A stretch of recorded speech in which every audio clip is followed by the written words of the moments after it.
Our guest this week is Joel Lessies. Joel founded the Education Training Center in Buffalo, New York, as a means of counseling people marginalized by trauma, addiction, and psychological distress and its effects, including incarceration, homelessness, and institutionalization. He is dedicated to reframing mental health distress as a potential spiritual marker. Joel has lived in Nepal and Israel, is also a poet expressing the landscape of the mystical elements of our human being. He believes world religion, poetry, spirituality, and meditation encompass the most vital aspects of our mind and life. His other passions include the intersection of poetry, spirituality, science, and phenomenology. He has been voted Buffalo's best poet. He founded Western New York's Ground and Sky Poetry Series, and he created and hosts the podcast Unraveling Religion. His autobiography, Odyssey of Autumn's Breath, is in progress and combines much of his life's poetry with prose. Joel Lessies, welcome to Next Steps Forward. I'm so excited to be here, Chris. Thank you so much for having me. I'm really excited about today's conversation. No, I'm the same. And before we start, this episode is airing on your birthday, so I have to say a big shout out, happy birthday to you. So I hope you're having a great day, and hopefully it's going to get better after this, once you're done with me. Yeah, well, it's interesting. We're going to talk a lot today, hopefully, about mystical attunement and sort of synchronicities and an underlying intelligence that operates hidden from us. And that this aligns on my birthday. It's just one of those events that I take joy in. So, all lined up. Yeah. So there are what are considered the big questions about religion. Let's get them out of the way before taking a deeper dive. Does God exist? So, Chris, I love this question because in all my searchings, I've done some extensive non-academic investigations, explorations, and studies into world's mysticisms. All traditions, all mysticisms are essentially the same. They express in different languages the same ideas and concepts. And so when we ask, does God exist? I think we really have to ask, from our point of view, it's either a matter of faith or it's not, right? Either we believe or we don't, or maybe there's some gradation therein. But one of the things, Chris, that meditation has revealed to me is that we can directly experience the answer to that question. We can directly experience, does God exist? And so, how can we understand whether God exists or not? The question becomes, where do we find God, right? I mean, where would that be? Where do we begin to look? And so if God is hidden from us, where has God hid himself from us? And so I think it's kind of funny that looking inward, the inward search, right directly within the very core of our being resides the very thing that is the source of all creation. And by meditation and stilling ourselves, we can really begin to understand the mechanisms of the larger elements at work here in the universe and our relation as a human being to that. So I really think that meditation and the experience of God is a kind of negation that eliminates all that we think, feel, and believe. God is a realm of non-being or emptiness, and that is a limitless field that is not commonly perceived by our human experience. Now the next question, why are we here? Right. So if there is a creator and he created this or she created this or it created this, why? What are we doing here? And I can tell you, it's interesting. My mother was Irish Catholic, but my father is Jewish. And so I was raised in a Jewish frame, and I've spent some time in Israel, as my bio expresses. And one of the things that they state in Jewish mysticism is that what is the purpose for creation? It's for God to find a dwelling place in the lower worlds, the earth being the lower worlds. So we're in a process of evolution and perfection of humankind to the point where eventually we will feel God's presence with us. But right now, God's presence is exiled. For whatever reasons, his purpose in creating this, human beings were to toil and to struggle, to work, to build something, which its ultimate goal is the perfection of humankind, God dwelling with us. And just a point on that, Chris, is one of the things that is taught is that why would God have us struggle so? It's the bread of shame. So if you are just given something with no investment, no effort, no work, no sweat and toil in it, it's not really yours.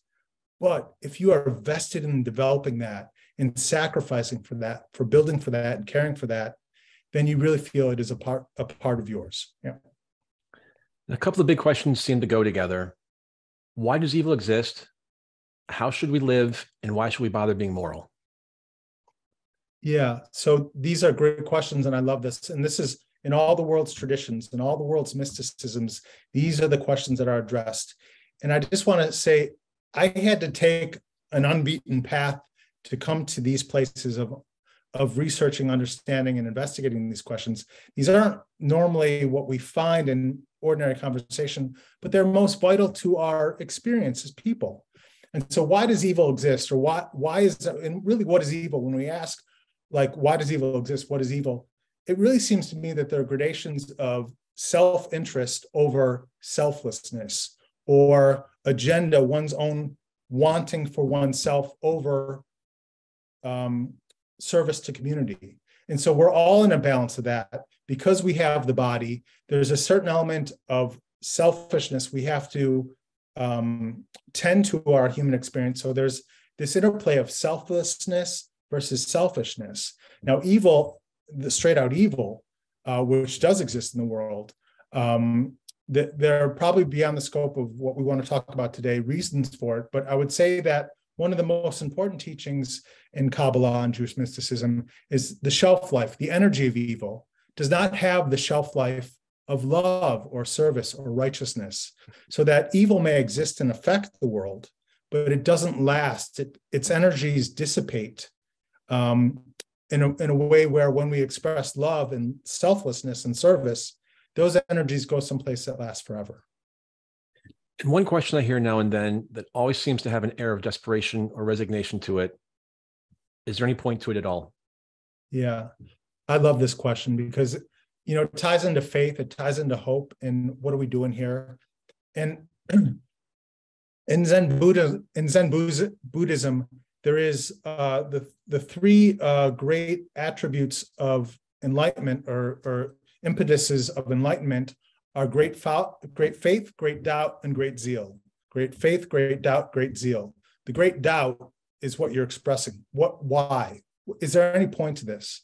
And so I think if we understand that there is an unseen field that we are existing in, an unseen ocean that we are existing in, whose very essence is love and lovingness, but it is hidden from our experience, then we begin to understand that there's purpose, there's mission, there's reason, and things like sacrifice, devotion, duty, care, vision, hope, all these things matter. And so absolutely, if you haven't found it and you don't know why you're here, look more deeply into yourself. I guarantee you will find it. The answers are within yourself. Yeah. And one more here. Do we live on after death? So yeah, in all the traditions, including Kabbalah, the Christian Gnostics, the Sufis of Islam, Hinduism, Buddhism, the Native American and indigenous traditions, even Western medical literature, all affirm the multiplicity of lives, past lives and future incarnations. And I think that when you begin to investigate oneself deeply through meditation, you touch the timeless element, the eternal element in you, that, as the Bhagavad Gita says, we change clothes like we change clothes, we change bodies in a larger scope of time. Zen Buddhism is so integral to who you are that I want to make sure that we bring it into the conversation very early today. How did you come to Buddhism, or did Buddhism come to you? Well, when I was considering this question, Chris, I love it because it's twofold. I think that I definitely, without question, there's no doubt in me as I'm talking to you, looking at you right in the face, that I have past life affinities, past life connection with Zen Buddhism. And I tend to incarnate around the Dharma, what we call the Dharma, or Dharma means truth. And it's the teaching. The wheel of Dharma is the wheel of the teaching of truth. And so the Buddha incarnated to teach the wheel of truth, but there were several Buddhas before, and there will be several Buddhas after to do the same thing. And so that past life affinity is one connection to Zen Buddhism, but another, the more practical incarnation of my connection to Zen, is really I went to Israel after college to do a 10-month social services program. And so, I was doing a deep investigation. We'll talk about it. I was questioning very deeply, what is the matter with me? I'd had some experiences in early childhood and adolescence, which created a profound suffering. And I had to ask this question. They were lost in my memory. They were repressed. So I didn't have connection with the memory. And so I knew inside myself, but in my mind, I didn't have access. And so I was asking myself with deep scrutiny, what is the matter with me? And I was reading world's mysticisms and traditions. And this question, what is the matter with me, we will talk about, is a koan, a Zen koan, which is an illogical question that cannot be solved by logic. It breaks apart discursive logic to open you to the sheer presence of the moment. And so someone sent me a copy of The Snow Leopard, which is a book by Peter Matheson, who it won the National Book Club Award, but that blew all the doors and windows out of my mind. Yeah, it was an amazing book and a great experience. So, yeah. You just mentioned koan. At the crux of your own personal journey, are there questions and answers to your own koan? What is the matter with me? How did you choose that koan, and how does it help you? Well, in the same spirit that we're talking about right now, I do feel that koan was assigned to me by the universe. It arose naturally or organically in me, but it's something that, because of the experiences that were scripted for me in this incarnation, I do feel that our lives are mapped out. It was scripted for me in a way where I'd had these very difficult experiences in early childhood and adolescence that caused a disconnect from my organic experience, and I held on to tremendous suffering that was very difficult. And so to write the beginning of the correction of myself, my healing journey began with this question, what is the matter with me? Which broke apart the discursive logic and brought me to a place of really directly touching the deepest aspects of myself. You also take inspiration from the koan, true human being no rank. What does it mean, or what does it mean to you? Yeah, so true human being no rank is a Chinese koan from many centuries ago. And I think it touches on, the way I would offer it in contemporary language is that we as a human being, you and I, all human beings, are an interface between spirit, the limitlessness, the soul, ruach or spirit, and the physical, the limitations that are confined in appetite and discernment and the limitations of the body. So we interface in that way. The limitlessness of what we are versus this container that we're in. And when we rest in our minds, we see rank, we see hierarchies, we see divisions. But when we rest in our deep self, there's truly no rank, that there's truly no division, that all is a unified field. And so I think true human being, no rank, for me is a reminder of myself, what I choose or desire to express in this human form, in this incarnation, as my deepest self. Yeah. My listeners and viewers, I know I'm from upstate New York, and I'm a devoted Syracuse Orange alum, and you're right down the road in Buffalo. Yeah. Western New York and Buffalo in particular have experienced more than their share of heartache and agony in the past year because of 3 incidents. There was a racially motivated mass murder last May, in which a teenage gunman killed 10 Black people and wounded 3 others, and a massive December 23rd blizzard claiming at least 35 lives. How do events of that magnitude immediately affect and alter for the long term the collective mental health of an entire community or region? Well, it's a very difficult question, but it's a question that I think every human being may be astonished by in their own unique way, which is the resolve, the resilience of human beings, both individually and collectively as a community. And I really want to touch on this for a brief moment, that I do feel that there are sort of like capacities of souls as we individuated. Some souls have larger capacity to hold their suffering. Some souls have smaller capacity to hold their suffering. And so the smaller souls' capacity to handle suffering, when their suffering comes to them, they can't restrain themselves. They act out in these shootings or in a myriad of different ways, which we see all too often, too commonly in our community. And the capacity of a larger soul, B.J. Miller is someone who comes to mind. He's He's a doctor who does hospice in San Francisco, and he had an accident where he lost both his legs and an arm. And his capacity to hold suffering is enormous. And he went, after that event happened, he went to medical school and became a doctor and became a hospice doctor. And so when you look at the different capacities of souls, we can tie it even to an evil event is the act of a small soul and its inability to hold the obstacles, difficulty, and suffering that is allotted to it. It's the duty or obligation of community and larger souls to point the way to support, patience, love, and validation. And so when we talk about the shooting at Tops, I just want to say that one of the things that does come out of that is a deeper community, deeper sense of community, and a deeper sense of understanding about how these things can be prevented, and a deeper understanding about sort of like the shortcomings of maybe the inequalities of our culture and our community. Yeah. And I mentioned there were 3 events. The third involves Damar Hamlin.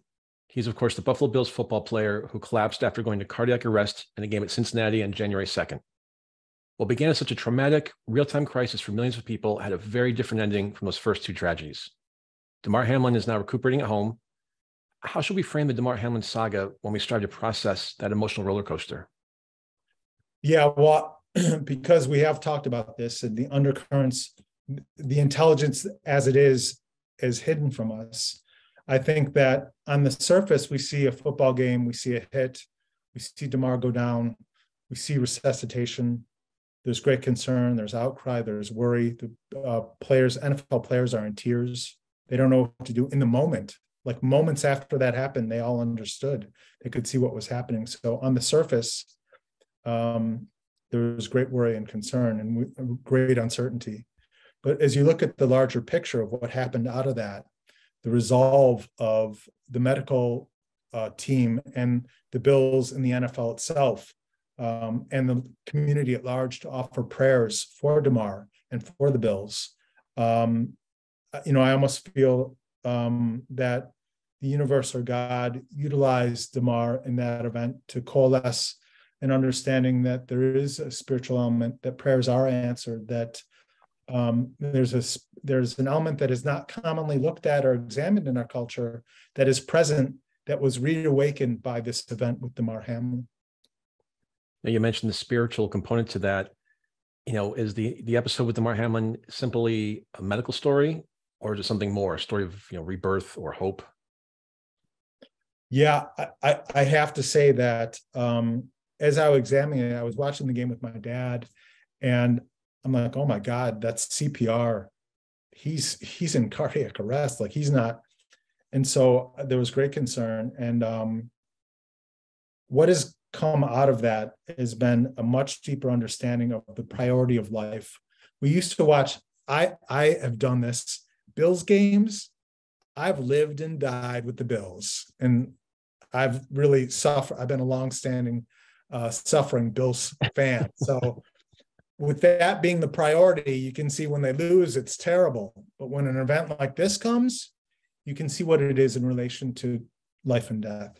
And I think that illustrated was a great teaching for many, many people. When you and I spoke a week or so ago before the show today, I had mentioned the article I saw in the Wall Street Journal about titled Damar Hamlin, the person who taught a country how to pray. Yeah. And to your point, just the outpouring of emotion and prayers to him and his family was something, you don't see that very often, especially given how divided the nation is right now. So that was something very special. So much so. And even Josh Allen, it was interesting in the game after the Damar Hamlin where they canceled the game. And I think the Bills were playing, I don't remember who they were playing, but they ran a kickoff back.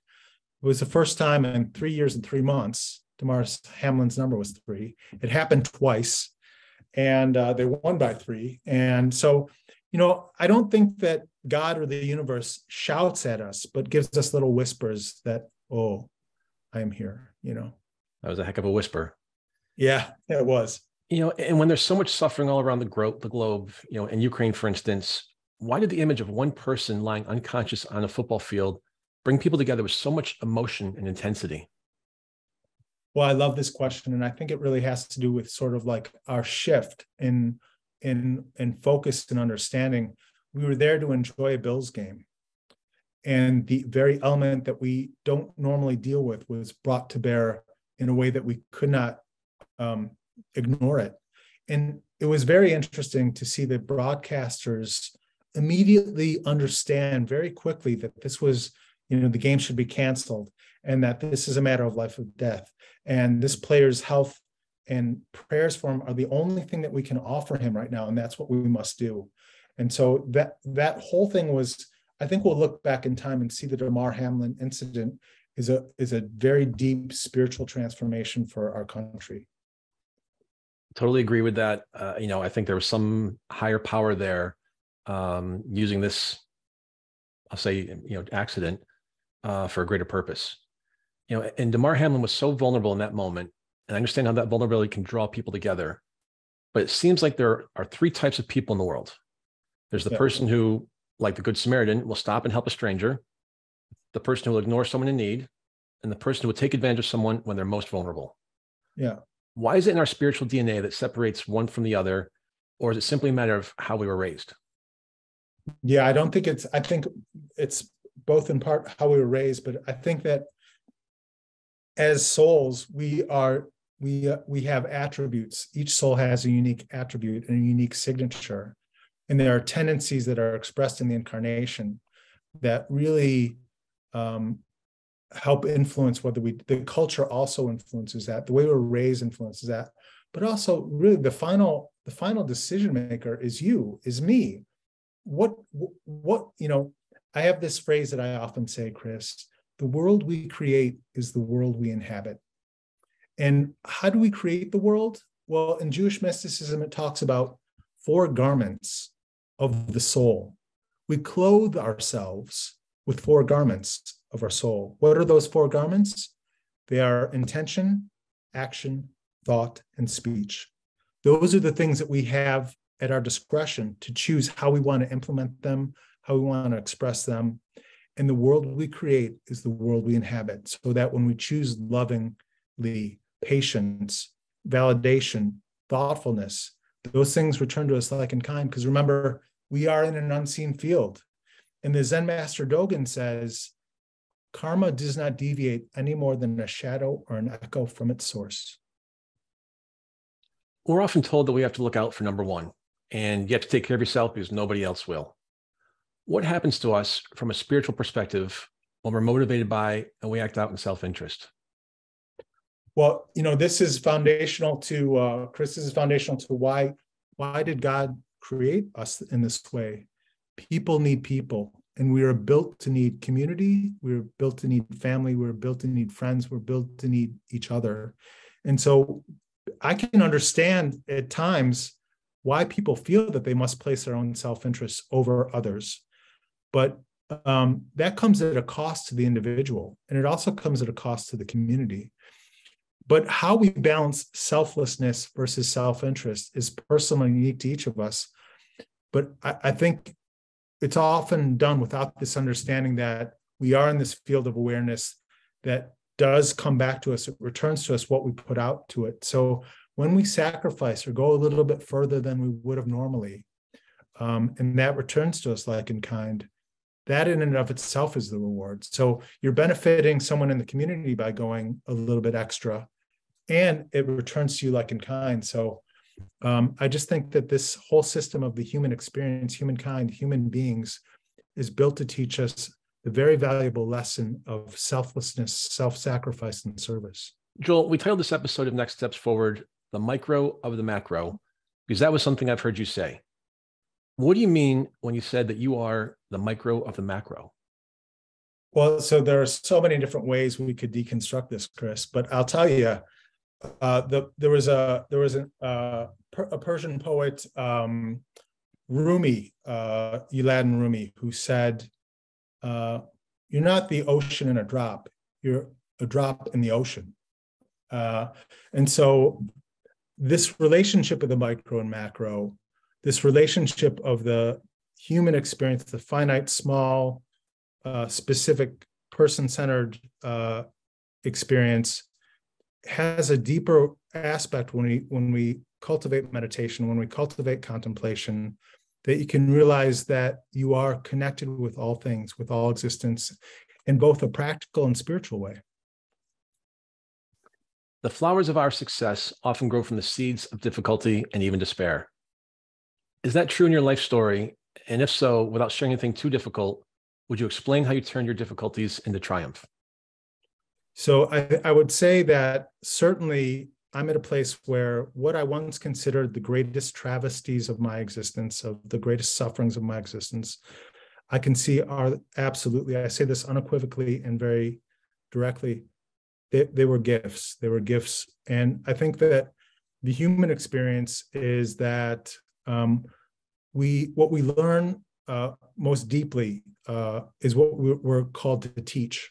And so the experiences that I had in early childhood and adolescence were calls for me to extract wisdom from lessons that I had learned and then offer those lessons to community. We each have a unique set of gifts.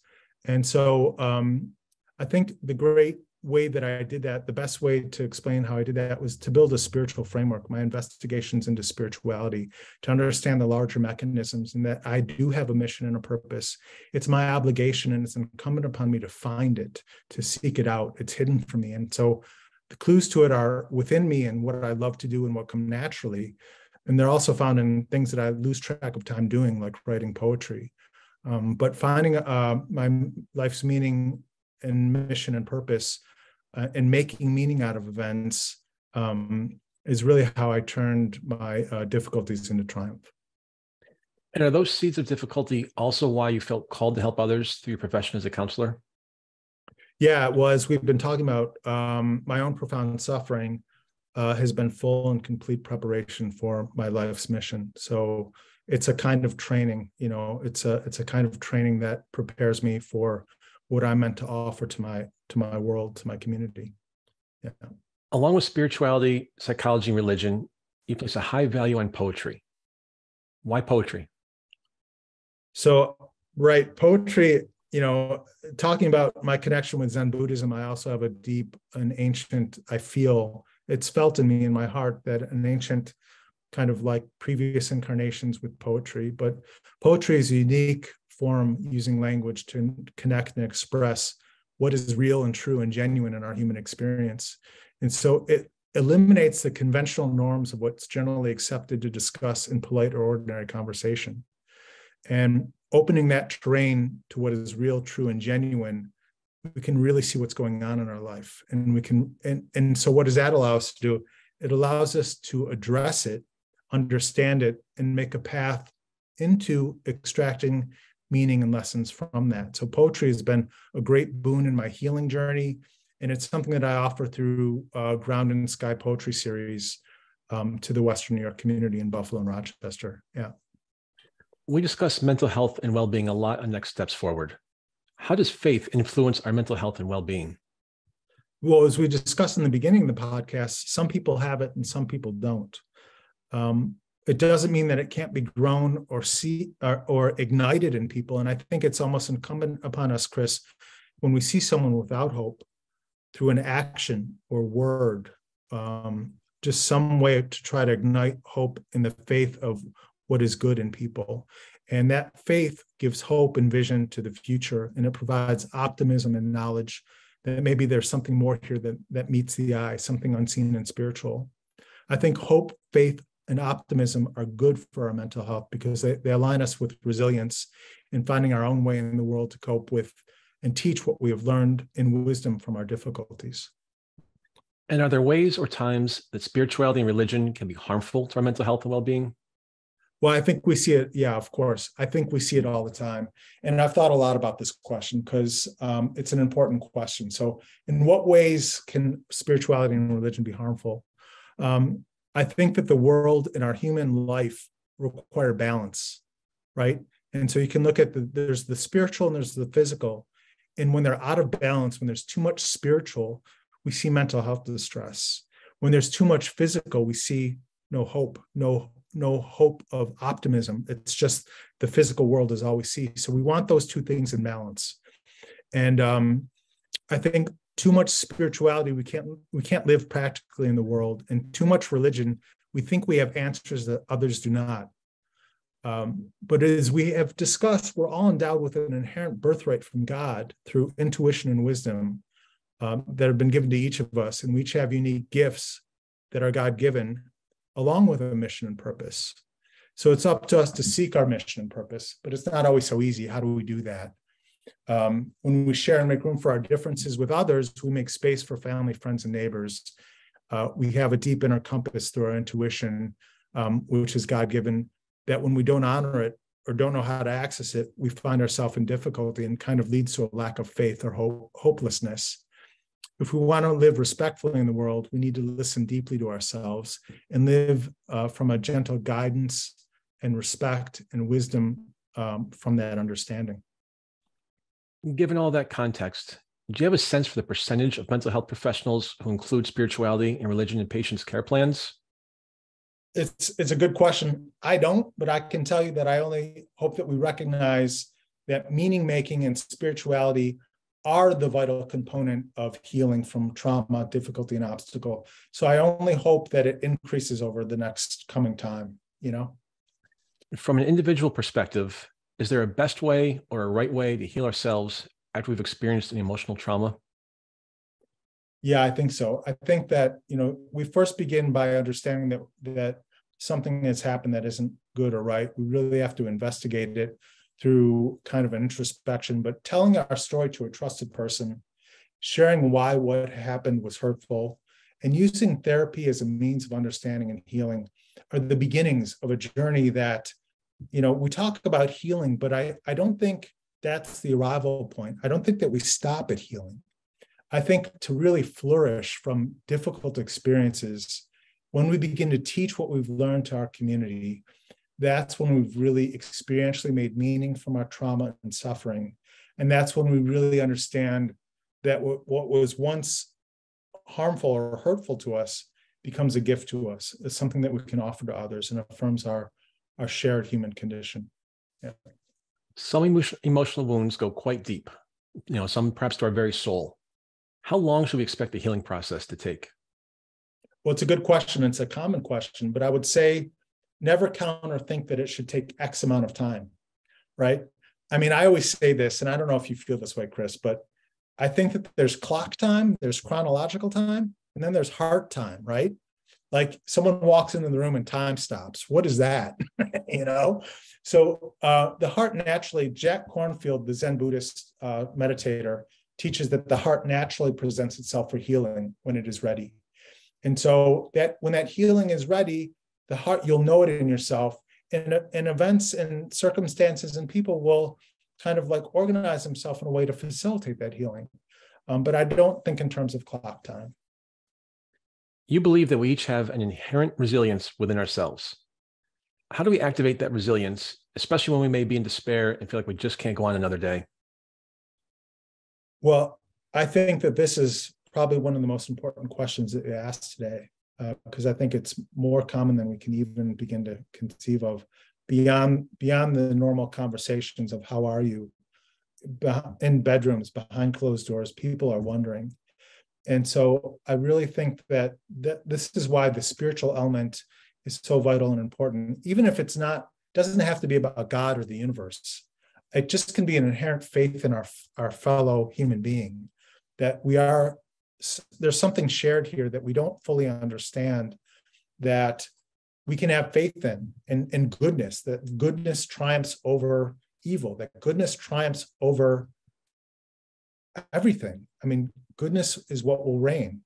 And so the best thing I think to do is to start with prayer or connecting yourself with whatever you consider to be a power greater than yourself. And I think that that's just a good beginning place, but that just starts the conversation and the journey. Yeah. How does suffering and trauma help us to discover our life's meaning and purpose? Well, let me put it this way. If we're walking from A to B, and when you're at A, you just look at B, you'll get there, but you won't have seen as much. When you're starting at A and you have some obstacles, difficulties, you really have to struggle, fight, and strive again, it's that buy-in. This becomes a part of a journey that you own because you're vested in. You're scrapping, clawing, struggling, examining, and fighting for what is good and right, that you know what is good and right. And so I think, every human life is a test of our worth, of our value, of what we've been given by God. And by overcoming difficulty and making meaning out of it for our community, we offer something that transcends ourselves and hopefully our life, and gives there's a teaching in Judaism that what's the greatest thing that one can offer to the world? It's the crown of a good name, because it lasts after you are gone. Your reputation is what you offer. Yeah. I love that. My grandfather used to say, a man's word is his worth. And it's the same concept there.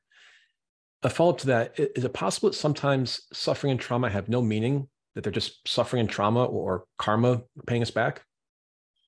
Right. So I would definitely say that for an individual's perspective, if they feel that way, if they are hopeless, I would also say that the potential for growth and for deeper understanding is present in that.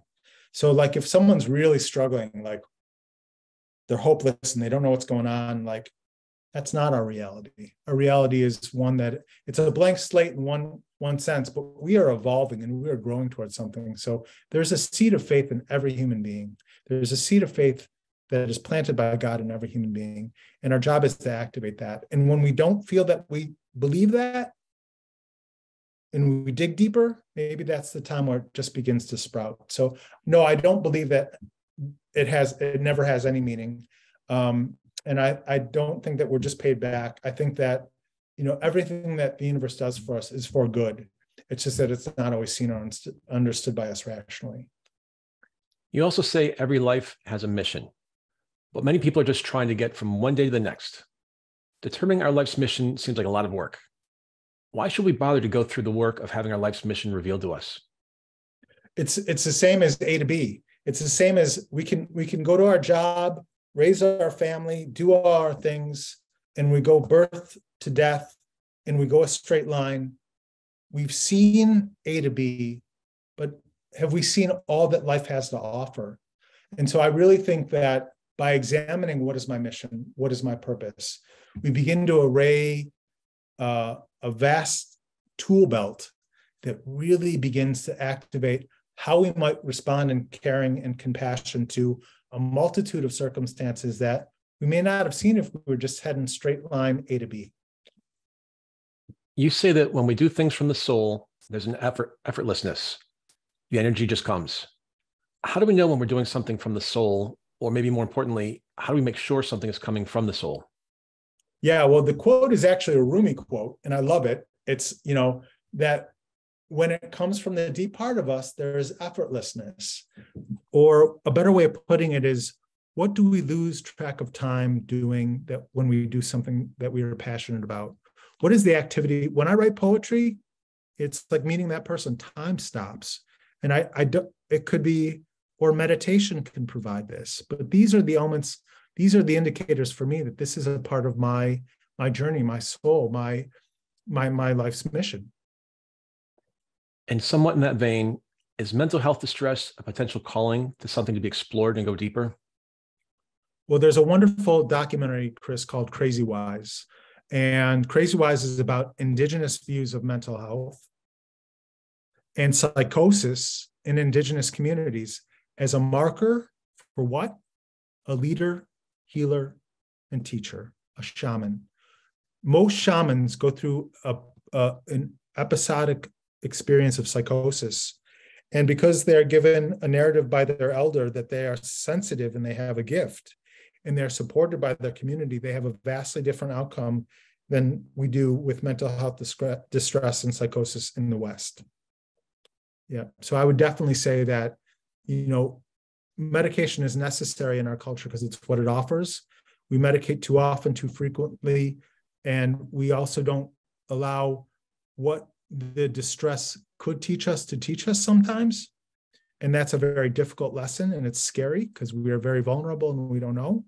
But I think that there are valuable lessons to that process that I myself have learned. Yeah. Why are humility and service important components to each life? or should be important components? Yeah. I'll speak from my heart and for me personally that when my work is to pull myself back into a place of proper relationship to my creator and my community and myself. And humility, the opposite of humility is arrogance. So I think that I'm the center of everything. When I am humble, I understand my true relationship, that what I've been given in this life is a gift. It's not sustained by me. I don't fully understand it, but I know that there are things I can do within it. So my obligation becomes to find my mission and purpose and to do the things that I can do within it that I know to be good, to be constructive, to build towards a better future for people. And so that's true of humility, and it's also true of service, because the nature of God in meditation, if one has ever come to a state of emptiness, you realize that God has no self, that there's no self, there's no localized, centralized God. Like God is everywhere, it's omnipresent. And so selflessness or service is an affirmation of God's existence. And that's why it feels so good to us. Are most religions in agreement when it comes to acting in self-interest and that we're part of a large community? Is that where we can find common ground, whether we're Christian, Muslim, Jewish, Buddhist, or practice something else? Yeah, well, the division over human beings because of religion I just don't, it's such a travesty, because we are all praying to the same thing. Not only are we praying to the same thing in different languages and in different ways, there's beauty in the differences that we express through Islam or Judaism or Christianity. These are all beautiful expressions that when we think we are self-centered and have the truth and have the answer, my truth supersedes your truth, we can't see the other. But when we operate from a place of humility and of service, that I'm here to serve not just my creator, but my community in whatever forms they take, then we begin to understand the relationship between these things. We can learn from one another, and we can grow with one another in a true humanity. Yeah. What else do we have in common with all human beings? Well, I think, we have the physical form, the human incarnation, but much more important than that is our inherent self. Is we are a micro of the macro. We are a fraction of God within us. God broke itself off to create you. God broke itself off to create me. It gave fully of itself so that you could exist. It gave fully of itself so that I could exist. There's no more greater self-sacrifice than that. And there's no greater act of love. And so I just think that what we all share is this inherent nature, this inherent true nature, this inherent Buddha nature or Christ nature, or in the image of Allah or God, however you want to phrase that. It's all the same thing. We're just using and arguing about language when really the experience is all shared. I mentioned your podcast in the introduction, and we're coming down to the end of today's show. Tell us about Unraveling Religion. How long have you been doing it? Who are some of your guests, and how can we connect with it? Great. So, my spiritual explorations were born out of my suffering, and to build a spiritual framework of understanding about why I had suffered and what I could do about it. But that didn't end. That's a part of my mission, and part of my mission is manifested in this podcast of Unraveling Religion. And it started in 2007 in South Buffalo in a studio with my friend Richard Wicca, who is my podcasting mentor. He taught me how to do it. My show, Unraveling Religion, began on Think Twice Radio, which is a collection of shows. And it spun off into its own thing. But the really mystical and practical discussions and their explorations of spirituality in relation to religion and psychology, with always with questions. In Judaism, we say, better a good question than a bad answer. And so it delves deep into the beyond specific religions or spiritual practices, what we have in common. And the talks are about our rich inner life, the inner life that we've discussed during this time, and how it's shared, and it explores the relationship with ourselves, with one another, and the world we share. And so some of the guests I interviewed Dr. Izzeldin Abuelayesh, who is a Palestinian doctor trained in Israel, who wrote a book. His 3 daughters were murdered by an Israeli tank. And he was a liaison between two communities, and he was narrating on the news when this happened, and he cried out, and it stopped the war. He subsequently wrote a book called I Shall Not Hate, and I titled that episode of my talk with him in Toronto, We Shall Not Hate, is me taking on the teaching of what he's offering from his great travesty. I also interviewed Phil Borges from the documentary Crazy Wise, and I interviewed my spiritual mentor, Mage Reagan, Northeast Ohio's giant in the poetic community. You can just find it on Google. You can just Google Unraveling Religion. That's our next question. You read my mind. Joel Leslie, thank you so much for being with us today. Chris, it was my pleasure. I really enjoyed our talk. Thank you so much for this opportunity. No, it was our pleasure. And thank you to our audience for joining us for this week's episode of Next Steps Forward. And thanks to all the talented people at the Voice America Network who make great conversations like today's possible each week on the Empowerment Channel. I'm Chris Meek. For more details on upcoming shows and guests, please follow me on Facebook at facebook.com/Chris Meek Public Figure and on Twitter at @ChrisMeek_USA. We'll be back next Tuesday, same time, same place, with another leader from the world of business, politics, public policy, sports, or entertainment. Until then, stay safe and keep taking your next steps forward.